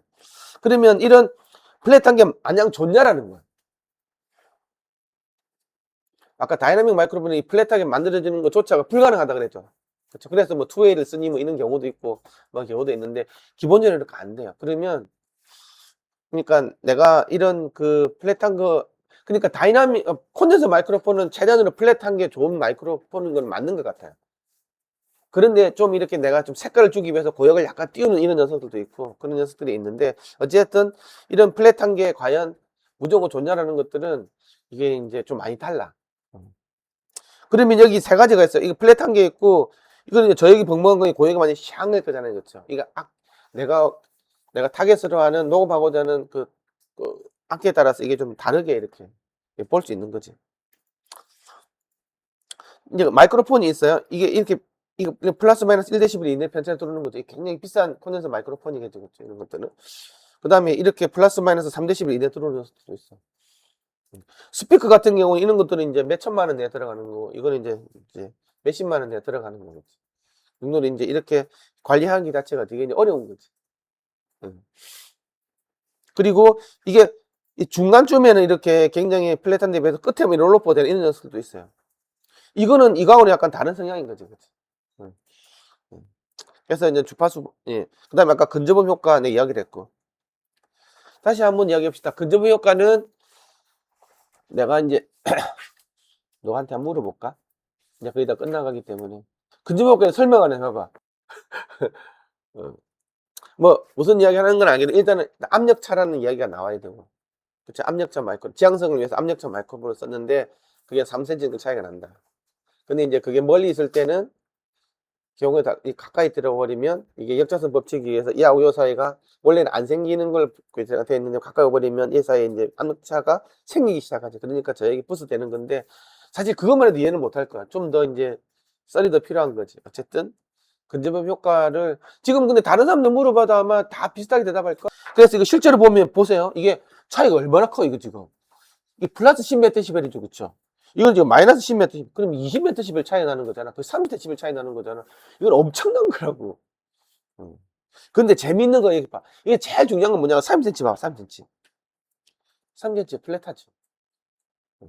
그래서 30cm에서 이게 대충 재보면 플랫하게 나오면 아 건집부가 대충 어떻게 되거나 알 수가 있다는 거예요. 30cm 룰이 중요하다. 아시겠죠? 그래서 이제는 내가 이거 측정 거리에 따라서 있잖아요. 근접 효과 때문에 이 두 개 마이크 있잖아요. 이거 보면 조용히 이거는 이 마이크 이거 되게 다르긴 하지만 사실 이거는 근접업 효과가 이게 명기가 안 돼 있으면 이 두 개 특성을 아무것도 알 수가 없어. 그래서 이제 이런 것들이 중요하다고. 이거는 이외에는 비슷하잖아요, 그렇죠? 근데 여기가 극단적으로 많이 차이가 나잖아. 근데 이게 얘 마이크 같은 경우는 내가 아무리 봐도 이 그린색 마이크 같은 경우는 근접 효과 때문에 생긴 거잖아. 그치? 근데 이거 나중에 이제 가까이 되면 1km 저기니까 나중에는 이렇게 올라올 거라고, 아이씨.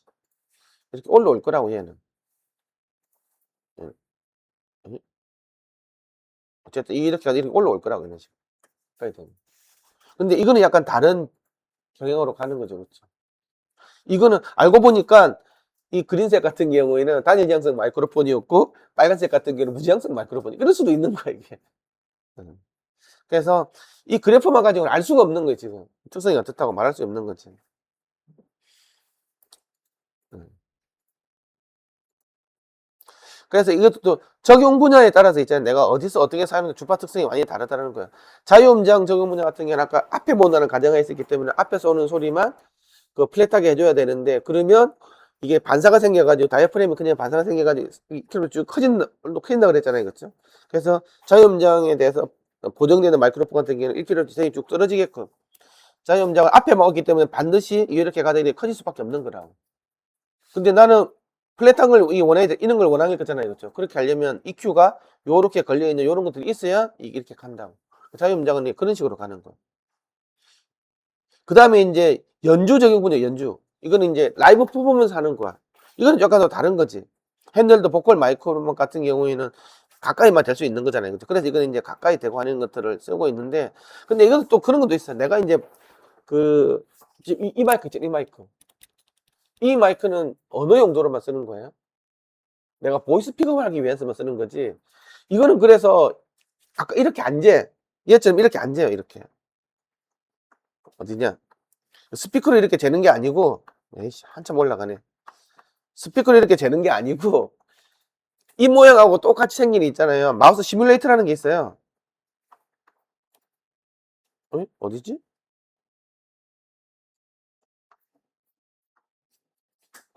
이 마우스 시뮬레이터가 있거든요.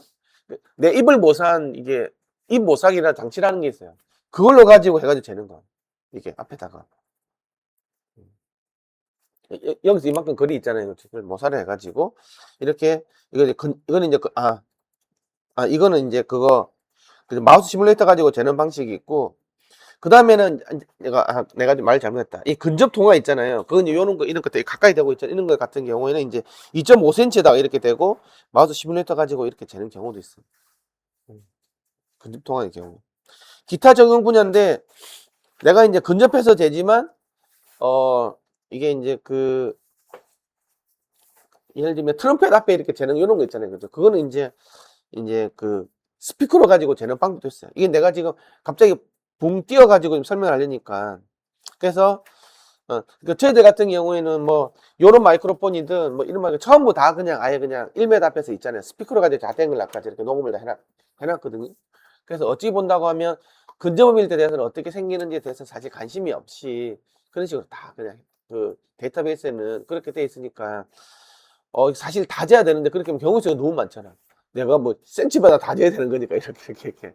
그래서 그냥 뭐 그냥 아까 확선음장 이야기를 했고 모든 방에서 다 들어올 때를 또 어떻게 할 건지 그런 이야기를 했고 이야기를 아까 했었고 그래서 이렇게 다양한 이런 것들에 대한 이런 노즐들이 하면 이걸 요렇게 요 코 있는 걸 하면 뭐 요렇게 됐던 게 요렇게 가고 이런 게 다 가능한 거예요, 지금. 이런 식으로 해서 내가 이걸 갖다가 한 음원만 저기 어, 어, 어떤 특정 악기만 이렇게 내가 픽업을 할 때 쓴다고 하면 뭐 자유음장 에 가깝게 해놓고 여러 사람이 막 쓴다고 하면 이게 디퓨저 필드에 가깝게 해놓고 막 이런 식으로 가변할 수 있는 이렇게 이 도구들 있잖아요. 이런 것들이 이제 이런 것들 주는 거지. 이거를 그, 그 그냥 뭐 교회 다니는 사람 같으면 일요일 날 가서 이렇게 뭐 합창할 때 이렇게 한번 바꿔서 한번 써보세요. 어떻게 들리나. 그런 거 한번 해봐야 이걸 알 수 있는 거예요. 이런 액세서리들이.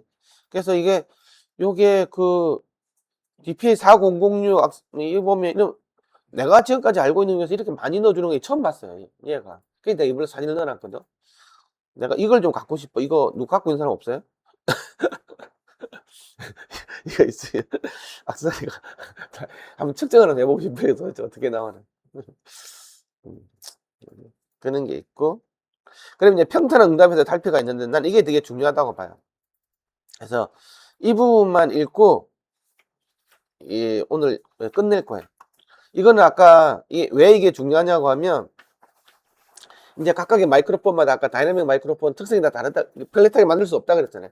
그럼 이게 아까 슈어라든지 막 이런 여러 가지 회사들이 왜 이렇게 이상하게 주파수 특성을 이렇게 만들어 놓았는데 이게 왜 이렇게 인기를 끌었는지 몇십 년 동안 그게 다 비밀형이 있거든요. 나는 그래서 일반인들이 이게 제일 재밌다고 봐. 그래서 이거는 읽어보고 끝내도록 합시다. 네, 보시죠. 자, 우리는 마이크가 놓인 위치의 음색을 최대한 정확하게 포착하기 위해서 플랫한 응답을 가진 마이크를 사용하는 것이 얼마나 중요한지 논했습니다. 그러나 실제로는 마이크 주파수 응답을 왜곡시켜 의도적으로 소리의 음색을 변환시키는 경우가 많습니다. 소리를 더 변형시키거나 더 받아들이기 쉽거나 혹은 더 유행에 부합하는 사운드를 만들기 위해서입니다. DPA 4006A를 예를 들어 자유음장 그릴에 장착한 4006의 축성 주파수 응답을 보면 10에서 5kHz까지는 이론적으로 이상형처럼 잘 되고 근듯이 평탄하게 평평합니다. 하지만 5kHz 이상에서는 마이크의 출력 내비를 점진적으로 상승하여서 15kHz 부근에서는 2.5dB 피크를 찍은 후에 20kHz에서는 플러스 1dB로 다시 감쌉니다. 이 그림을 이용하는 거겠죠. 그렇죠? 이 고음력 응답 피크는 결과적으로 해당 주파수에서의 마이크의 감도가 증가했음을 의미하여 마이크가 고음력을 과장했다는 뜻입니다. 왜 이렇게 설계가 됐을까요? 이게 중요한 거겠죠. 그치? 이거는 4006A는 본래 어쿠스틱 기타를 몇 메다 혹은 그 이상 떨어진 먼 거리에서 녹음하기 위한 목적으로 만들어졌습니다. 음원에서 멀어질수록 공기 흡수 현상 때문에 소리가 점점 답답해집니다. 이는 동일한 거리에서 공기는 저음력보다 고음력 에너지를 더 많이 흡수하기 때문입니다. 4006A 고음력 부스트는 바로 이 거리에 따른 고음력 손실을 보상하기 위해서 설계된 것입니다. 그래서 원거리 마이킹을 하면서도 고음력의 디테일을 유지해야 하는 오케스트라 및 파이프 오르겐 녹음 엔진들에게는 매우 음가가 높습니다. 이제 노이만 KM183에 아까는 이거보다 더 이제 좀 더 되어 있는 거죠. 이거 한번 읽어볼게요. 노이만 KM183 소형 단일 진동판 무지형성 콘덴서 마이크로폰 역시 DPA 4006A와 유사한 용도로 설계되었습니다. 이 마이크는 20에서 2kg까지 플랫한 응답을 보이다가 9kHz에서 8dB까지 완만하게 상승한 후 20kHz에서 마이너스 1dB로 확 감소합니다. 이는 DPA 4006A의 확산 음장 그릴을 장착했을 때와의 축성 응답과 매우 흡사합니다. 이러한 고음력 부스트 특성 때문에 이 두 마이크 모두 건전 마이킹 용도로 쓰기에는 소리가 너무 밝아서 쏘거나 지나치게 디테일하게 느껴질 수 있습니다. 이때 DPA 4006A는 건전 마이크용 회절 그릴을 장착하면 상당히 개성이 완화됩니다. 또 이걸 쓰면서도 앞에다 뭘 탁 대면 이제 아까 푹 쏘는 게 없어지는 거지. 이런 것들이 넣어주는 거예요. 이 그릴은 플랫한 응답 범위를 5에서 8km까지 연장해주고 12km 주변에서 1, 2dB 정도의 완만한 이렇게 공기 보상을 해야 돼요. 아까는 엄청 팍 쏟았잖아요. 그걸 싹 줄여주는 거예요. 그래 보인 뒤 이렇게 20km에서는 마이너스 50km 감소합니다. 금전 마이킹 시에는 이 그릴이 자유음장이나 확산음장 그릴보다 훨씬 선호되는 음색을 만들어 주겠지만 그럼에도 특정 상황에서는 여전히 너무 박다고 느낄 수 있습니다. 예를 들어서 금속이나 나무 재질의 타악기 혹은 손가락으로 퉁기는 스틸 스트링 기타를 아주 가까이서 마이킹하는 경우가 그렇습니다. 이 신호들은 고음력 디테일이 풍부하고 아주 빠른 어택 트랜지언트를 생성합니다. 몇 미터 떨어진 청취자에게 도달할 때쯤이면 이 고음력 디테일의 상당 부분이 공기 중에서 흡수되지만 악기에서 고작 3cm 정도 떨어진 마이크는 그 강렬한 고음력을 고스란히 정면으로 받아내게 됩니다. 샘플 라이브러리를 제작하는 특수 목적이 아니라면 우리가 되게 원하지 않은 사운드, 이런 사운드가 아닐 거라는 거지. 그래서 이제 이런 거 같은 경우는 가까이 될 때 같은 이것처럼 베이어 다이나믹 M103 같은 리본 마이크 주파수 것처럼 고역을 아예 이렇게 싹 없애주면 훨씬 더 오히려 더 좋다라는 거지. 이건 네가 이거 목소리 너무 네. 베이어 다이나믹 M130 리본 마이크는 고음력에서 정반대의 특성을 보여줍니다. 주파수 응답을 보면 400에서 6kHz까지 기본적으로 플랫하다가 이후 모든 리본 마이크의 구조적 특성인 고음력 로루프가 나타나며 20kHz는 마이너스 10dB까지 떨어집니다. 베이어 다이나믹 M130은 DPA4006A나 노이만 KM183이 활약하는 원거리 마이킹용으로는 인기가 없습니다. 소리가 너무 답답하고 감도도 너무 낮기 때문입니다. 하지만 아주 빠른 어택 트랜지언트를 가진 나무, 금속 타악기 사운드나 일렉트릭 기타 앰프 소리를 근접 마이킹할 때는 엄청난 인기를 자랑합니다. 그러니까 가까이 될 때는 훨씬 좋은 먼 데 쓰면 안 되는 거야. 먼 데 쓰면 너무 멍청해지니까 가까이 되면 우리가 실제로 듣는 것보다 훨씬 더 그 과한 고급이 싹 없어지니까 멀리 듣는 것처럼 딱 느낌이 나오고. 그러니까 이게 다 살 길이 있는 거예요. 고음열 로루프 덕분에 사용 목적에 따라 부드럽고 차분하고 어두운 음색을 제공합니다. 이 마이크는 공기가 거리에 따라 고음력을 감소하는 것과 유사한 방식으로 거친 고음력 어택 트랜지언트를 길들여 주므로 실제 체감상 정확한 소리를 내는 소형 콘덴서 마이크보다 근접 마이킹이 훨씬 매력적인 선택지가 됩니다. 그 결과 엔지니어들은 이 소리를 흔히 자연스럽다고 표현합니다. 근접 마이킹이 주는 특유의 정밀함, 포커스, 그리고 주변 악기 소리가 덜 유입되는 장점을 고스란히 챙기면서도 악기와 연주자 사이에 존재하는 공기춤 효과를 시뮬레이션한 듯한 고음열 로루프를 이게 그 주변 악기 소리가 덜 유입된다 그랬잖아요. 왜 덜 유입했어? 이 감도가 엄청 낮다 그랬잖아, 리본은. 그쵸? 그러니까 멀리 있는 소리가 안 들어온다고. 가까이 있는 소리만 좀 멍청하게 들어오도 있지만 그게 또 장점이 되는 거예요. 그래서 리본 이런 것들도 이게 괜찮은 거예요. 결합해주기 때문입니다.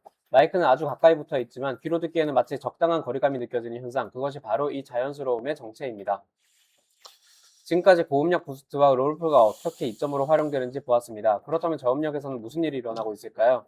DPA4006A와 노이만 KL183은 모두 20Hz 이하까지 플랫한 저음력 응답을 유지하지만 베이어 M130은 100Hz부터 저음력 로루프가 시작되어 그래프가 끝나는 50Hz 지점에서는 마이너스 7dB까지 떨어집니다. 이 기울기대로 더 내려가면 20Hz에서는 약 마이너스 18dB에 달할 것으로 예상할 수 있습니다. 왜 이런 차이가 나타날까요?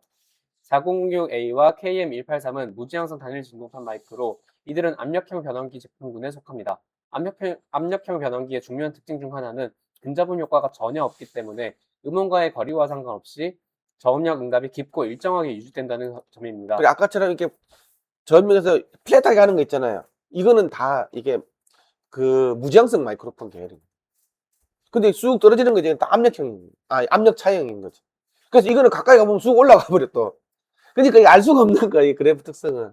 그래서 대충 봐가지고 이게 가까이 됐는데도 이렇게 플랫하게 내려간다고, 이게 안 내려가고 일정하게 된다고 하면 이건 다 압력형이라고 보면 돼요, 기본적으로. 무지향성 마이크로폰이라는 거. 네, 읽으십시오. 네.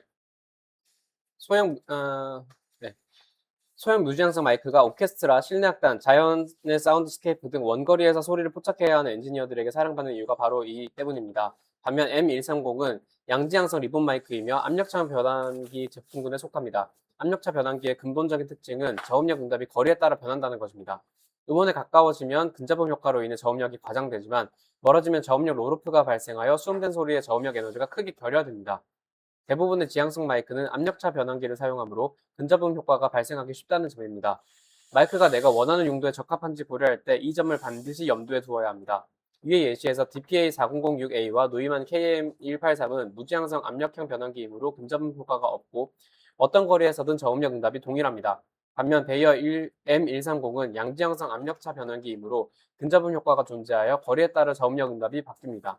M130 스펙서에는 측정 거리가 명시되어 있지 않기 때문에 그래프에 표기된 저음력 응답이 정확히 어느 정도 거리에서 측정된 것인지는 알 수 없습니다. 네. 자, 이제 맞춤형 주파수 응답 설계하면 끝나는 거예요. 자꾸 시계 보지 마. 자, 특정 용도에 맞게 주파수 응답이 맞춤형으로 설계된 마이크들을 살펴보겠습니다. 다음 예시 드레스는 다이나믹 마이크에 초점을 맞출 것입니다. 왜 그럴까요? 다이나믹 마이크의 주파수 응답은 거의 전적으로 정밀하게 제어된 공진들로 구성됩니다. 이 때문에 다이나믹 마이크를 20에서 20kHz까지 이론적으로 완벽하게 플랫한 응답으로 만드는 것은 까다롭지만 반대로 특정 용도에 딱 맞춘 주파수 응답을 만들어내기에는 아주 이상적입니다. 공지를 정밀하게 배치함으로써 주파수 응답 곡선의 원하는 위치에 피커와 딥을 심어 놓을 수 있기 때문입니다. 여기에 마이크의 주된 사용 환경과 근접의 효과까지 계산해 넣는다면 특정 역할을 아주 기가 막히게 수행하는 마이크를 제작할 수 있습니다. 그래서 이제 쭉 만드는 슈어 SM58 이야기부터 해볼게요. 여러분들 가면 이게 썰 푸는 거 좋아하잖아. 그러면 SM58이 이렇게 해서 이랬단다. 그렇게 이야기해보니까 근접의 효과도 이야기해야 되는. 그러면 또 스텝이 꼬이는 거지. 또 근접의 효과를 또 이야기해야 되는 거고. 어쨌든 보세요. 이게 밑에 이게 이제 그래프의 슈어 SM58은 특정 용도에 맞춰 주파수 응답을 디자인한 아주 훌륭한 예입니다. 핸들도 보컬용으로 설계된 다이나믹 카디오이드 마이크로 앞서 설명한 연주의 적용 분야에 정확하게 부합한다. 그래서 이런 특성이 있어요. 보니까 100kHz 쑥 꺼지죠, 그렇죠? 쭉 가다가 4, 5km 쑥 꺼지다가 6km 쑥 빠졌다가 7, 8km 다시 올라가다 다시 꺼지죠, 그렇죠?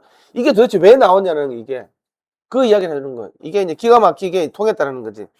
400kHz 이하의 주파수 응답은 앞서 본 베어 다이나믹 M135 리본 마이크와 꽤 유사합니다. 100Hz에서 50Hz 떨어지는 비슷한 저음력 롤오프가 있고 100에서 400Hz 사이에는 미미한 저음력 이렇게 험프가 존재합니다. SM58의 경우 이 미미한 험프 뒤를 이어 400에서 1kHz 사이에는 미세한 딥이 뒤따릅니다. 이 부분들은 크게 신경 쓸 수준은 아니며 일부 제조사들은 완전히 스무딩 처리하기도 합니다. 진짜 흥미로운 부분은 1kHz 위쪽에 있습니다. 응답이 완만하게 상승하여 5km 부근에서 플러스 5dB에 달하는 거대한 중고역 험프가 형성됩니다.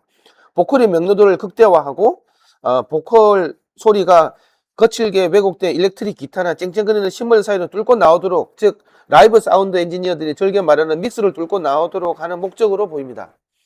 하지만 여기에는 곧 보게 될 더 깊은 이유가 숨어 있습니다. 주파수 응답은 5kHz에서 플러스 마이너스 5dB에서 7.5dB에서는 플러스 마이너스 1dB에서 4dB가 쑥 떨어지는데 이는 아마도 치차름의 최소화를 위한 것입니다. 치차름까지 오면 너무 이렇게 거칠게 들리니까 위함입니다. 그 10kHz 보시면 다시 4dB를 쑥 올라갔다가 15kHz 부근에서는 이게 빠르게 감쇄된다. 왜냐 그러면 이게 이제 들어가 버리면 속도행이기 때문에 오히려 소리가 더러워지는 거지. 보컬 범위를 모두 커버한 뒤 그래프는 거기서 끝나지만 더 연장해 본다면 20kHz에서는 마이너스 15dB까지 확 떨어짐을 예상할 수가 있다. 예. 왜냐면 이 들어가 버리면 아까 속도이기 때문에 더 소리가 덜어진다는 거죠. 만약 이 고음력 롤오퍼가 없었다면 마이크는 보컬리스트 바로 뒤에 배치되는 드럼 키트의 심볼드 소리나 쨍한 주변 소음들을 과도하게 빨아들일 수 있다. 고역까지 열어놨다면. 그래서 고역화를 죽여버린 거죠. 이 고음력 롤오프는 본질적으로 보컬 대역 이상의 주파수를 걸러내주는 로페스 필터 역할을 하게 됩니다. 그 보컬 외에는 다른 것들 다 없애버린다는 거죠. 주변의 잡소리들을, 심벌 소리나 막 이런 것들 다 없애버릴 수 있다는 거지. 얼핏 보면 중고역이 과하게 부스된 마이크처럼 보일 수 있습니다. 그러나 이 과정은 이 마이크의 실제 사용 환경을 간과한 것입니다. 마이크를 입에 30cm보다 더 가까이 대고 노래할 때 건조음 효과가 발동합니다. 건조음 효과는 저음력을 부스트시켜서 주파수 응답 곡선에 고정되어 있던 높은 중고역대와 다시금 완벽한 밸런스를 맞추게 합니다. 가까이 되면 저역도 같이 커진다는 거죠. 그러면 이제 아까 고역이 부스트된 거하고 같이 밸런스 있게 저역도 같이 커진다는 거예요. 숙련된 보컬리스트들은 이 건조음 효과를 활용하여 목소리에 저음력 에너지를 더하거나 빼며 원하는 톤을 다이나믹하게 따듬습니다. 이 정교한 저음력 부스트와 중고음력 부스트의 균형 덕분에 가까이 대고 부르는 목소리는 벙벙거리거나 먹먹해지지 않으면서도 꽉 차고 디테일한 사운드를 얻게 됐습니다. 만약에 고역이 안 살아났다고 하면 가까이 돼버리면 벙벙 소리가 났겠죠, 그렇죠? 근데 고역이 올라와 있기 때문에 가까이 되더라도 다 살아 있는 거야. 왜냐 그러면 본질적으로 사람은 마이크로폰을 가까이 대고 노래를 할 거니까, 그렇죠? 그러면 고역을 아까 4, 5dB 부스트 안 시끄러우면 안 된다고. 그래서 그렇게 해놔서 이제 이게 대박이 난 거지. 동시에 뒤편 드럼이나 베이스에서 흘러나오는 저음력 소음은 마이크와 멀리 너무 멀리 떨어져 있기 때문에 근접 효과가 발생이 안 되겠죠. 그렇죠? 그래서 이거는 아예 자연스럽게 근접 효과 혜택을 받지 못한다고. 멀리 떨어진 녀석은. 예. 오히려 마이크 자체의 저음력 로우프 특성 때문에 사운드가 감소된다고. 결과적으로 보컬이 명료도를 유지하기 위해 하이패스 필터를 건 것과 같은 물리적 이점을 갖게 된다. 그래서 이거는 근접음 효과가 되면 저음은 커지지만 멀리 있는 저음 소리는 아예 또 안 들어오는 거예요. 근접 효과가 없기 때문에. 그래서 기가 막히게 된 거지. 결국 아주 가까이서 사용하는 환경과 근접음 효과를 모두 고려했을 때 SM58은 인간의 목소리를 근접 마이킹 하는데 완벽하게 커스텀된 주파수 응답과 보컬 대역 이외의 노이즈를 차단하는 밴드패스 필터를 동시에 갖추고 있다는 거지. 이것이 의도된 설계이든 우연한 발견이든 간에 SM58이 1960년대 출시된 이후에 부동의 베스트셀러, 세계에서 지금 아직까지도 단일하게 공장 자동화를 통해서 양산 모델을 팍팍 찍어내는 마이크 유일한 공장 자동화 뭐 하루에 뭐 수백 개씩 이렇게 쏟아져 나와도 세 개 다 팔린다라는 거지. 부동의 베스트셀러. 슈어를 지금 먹어 살리는 거. 다음 이제 슈어 베타 52A예요. 슈어 베타 52A 역시 특정 용도에 최적화된 마이크의 훌륭한 사례입니다. 슈퍼카디오이드 폴라 패턴을 가진 다이나믹 마이크로 킥드럼 및 이와 유사한 저음악기를 위해 특별히 고안되었습니다. 지금 이렇게 생겨서 이때 드럼 여기 했겠죠, 그죠? 이 보면 막 2kg, 3kg, 5kg 분에 확 솟아가지고 있다가 쑥 꺼져버리죠. 저역도 약간 올라가가지고 있고 6cm일 때 이렇게 돼 있다고 돼 있어요. 1970년대부터 후반 이후 대중음악 킥드럼 사운드의 중고역 때 보통 4kHz 부분을 부스트하는 것이 정석처럼 자리 잡았다. 이 4kHz를 부스트 해줘야 킥드럼 사운드 보면 이 탄탄한 이게 맛이 산다고 이렇게 되어 있어요. 페달의 비터가 드럼 스킨을 때리는 타격감을 살려주고 킥 사운드에 명확한 윤곽을 주기 위해서 4kHz 이렇게 부스트 시킨다는 얘기예요. 베타 52A는 이 피크를 아예 내장하고 있어요. 실제로 위의 그래프에서 가장 크게 눈에 띄는 지점이 바로 4kHz에서 7dB 정도 솟아있는 피크인데 이 피크를 지나면 고엽이 응답이 아주 가파르게 떨어지는데 이는 스네어 드럼 바닥면에서 타고 들어오는 간섭 소음을 최소화하기 위한 용도인 거예요. 4kHz 피크의 한 옥타브 위인 8kHz에서 그 작게 솟은 홈프는 전체 피크를 조금 더 넓고 음악적으로 유지하기 위해서 8kHz 부분에 담은 피크가 더 이쪽에 있어. 그렇죠? 이런 것들이 이제 있는 거고. 그래서 아까 SM58 같은 경우도 있고 한 번 더 있었죠. 그렇죠? 이렇게 내려가다가. 그런 것들이 좀 화려함을 대주기 위해서 하는 거예요. 위에 그래프 내용만 본다면 베타 52A가 너무 밝고 틱틱거리는 소리를 낼 것 같지만 SM58과 마찬가지로 이 판단 역시 근접음 효과를 고려하지 않은 거라는 거죠. 위 그래프의 주파수 응답은 비트가 드럼 스킨을 때리는 지점에서 60cm에서 떨어진 지점에 측정된 건데 마이크가 킥드럼 전면 스킨 바깥쪽에 위치하게 되는 거리로 보통 이곳의 소리를 둔탁하고 먹먹합니다.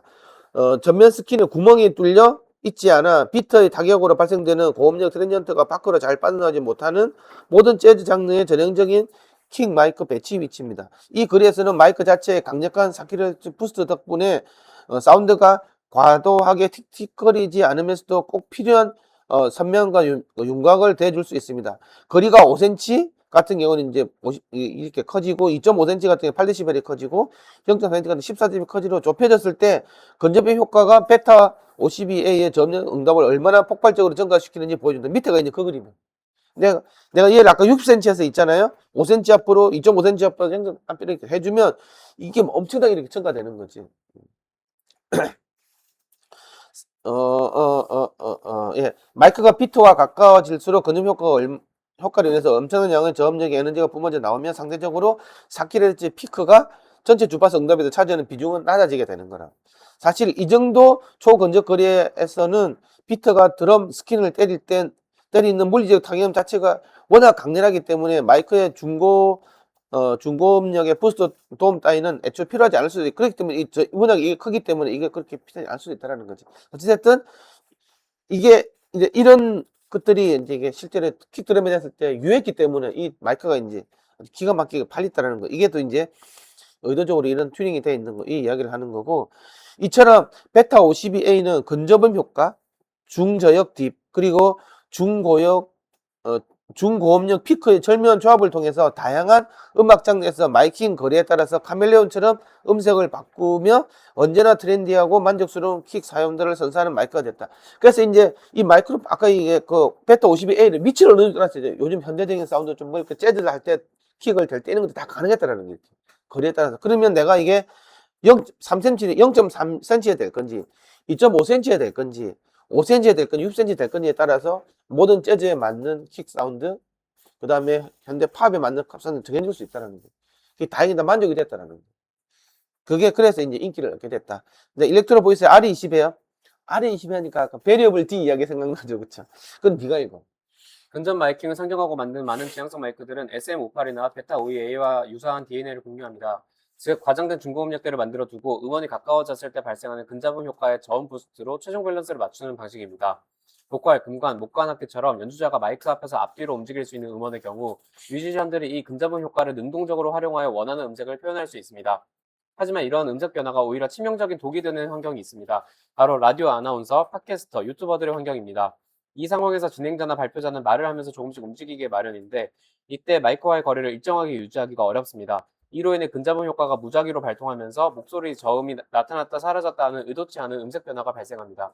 마이크 사용법이 서툰 게스트가 출연하는 경우에도 거리가 들쭉날쭉하여 목소리 톤이 계속 변하는 문제가 생깁니다.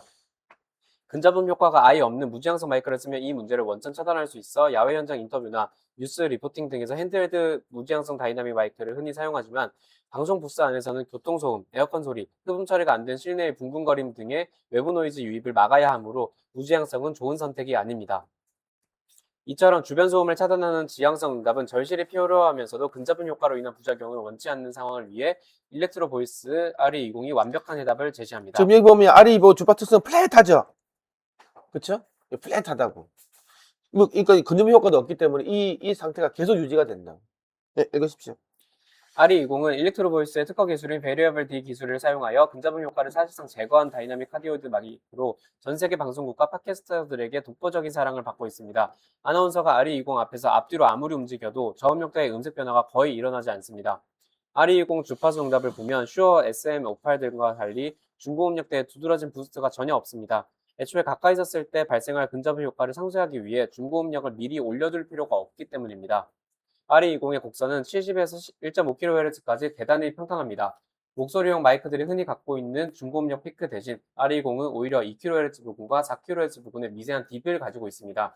이 딥을 지나 5에서 10kHz 사이에서 약 1dB 정도 상승하여 목소리 명료도와 청량감을 확보한 뒤 20kHz에서 마이너스 5dB로 떨어집니다. 그러니까 이게 근접음 효과가 없기 때문에 중고역을 부스트할 필요가 없는 거예요. 하면 안 되겠죠, 그쵸? 그러니까 이런 게 이제 어쨌든 그래서 무지향성 마이크로폰 같은 경우는 그냥 평탄한 게 제일 좋은 거죠. 근접음 효과가 아예 없으니까. 아? RE20은 근접음 효과 없는 깔끔한 지향성을 제공하므로 마이크와의 거리를 칼같이 유지하기 힘들거나 근접음 효과를 이용해 인위적인 톤 조절을 할 필요가 없는 정갈한 스피치 환경의 최고의 선택입니다. 또한 지향성을 가지면서 근접음 효과가 없다는 독특한 강점 때문에 무대 위에서 연주하며 악기를 앞뒤로 거칠게 흔들어대는 더블 베이스 연주자들에게도 엄청난 인기를 누립니다. 베테랑 더블 베이스 연주자들은 마이크를 악기 앞 어디에 놓아야 할지 정확히 알고 있으며 나머지는 연주로 해결합니다. 잔잔한 파트나 화를 켤 때는 마이크로 몸을 밀착하고 강하게 튕기는 핑거링 파트에서는 몸을 뒤로 빼는데 이 과정에서 저음역대의 에너지가 변하지 않고 일정하게 유지되는 기적을 보여줍니다.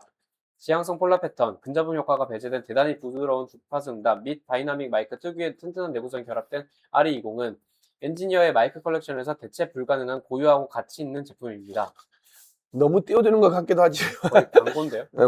광고인데 이거 좀 이상한데. 어쨌든 이게 만약에 아까 더블 베이스 연주자들이 내가 플러킹 할 수도 있고 보잉을 할 수 있는 거잖아요. 보잉을 좀 작게 했지만 플러킹도 크게 막 이렇게 나올 수 있는 거잖아요. 근데 이게 거리를 이렇게 조절하면 되는데 음색까지 바뀐다 그러면 되게 꼴 때리는 일이 생기는데 이게 베리어블 D는 기술을 이용해 보면 그게 이제 없어지니까 내가 음량만 바뀌면 되는 거니까 되게 실제로 일정한 소리가 이제 음량이 마이크에 들어오는 그런 좋은 효과도 있는 거지. 이제 그걸 이제 아는 거지. 아까 이렇게 진짜 그 가수들 이렇게 할 때 지가 음량 클 때는 뒤로 빼고 미는 거 하잖아요. 그렇죠? 이런 식으로 해서 꼭 컴프 안 그래도 컴프 근 것처럼 옛날에 이미자 같은 경우에는 한 테이크로 다 갔다 그러잖아요. 별로 그때 걸지도 않고.